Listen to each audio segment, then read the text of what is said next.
Big story we are following tonight. COVID cases are unfortunately rising across the country. And so too are fears about the possibility now of a fourth surge. Say it's not so. KRON 4's Maureen Kelly talked with a local infectious disease expert about how we can avoid it. Across the country, there's been a steady rise in coronavirus cases. The U.S. now clocking roughly 60,000 positive cases a day. At a virtual White House briefing this morning, the head of the CDC said she has a feeling of impending doom if people keep easing off protective measures.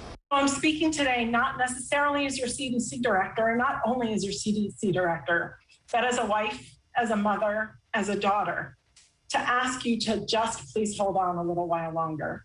I so badly want to be done. I know you all so badly want to be done. We are just almost there, but not quite yet. UCSF infectious disease expert Dr. George Rutherford says the uptick in cases is happening more in New England and the Mid-Atlantic, but says the flocking of spring breakers to Florida is concerning. Florida, by the way, has the greatest number of the UK variants of any state in the country. And what happens when all those kids go back and disperse across college campuses all over the East and South and Midwest? What's going to happen with all that? But it does have the potential for spreading stuff around and feeding a fourth surge.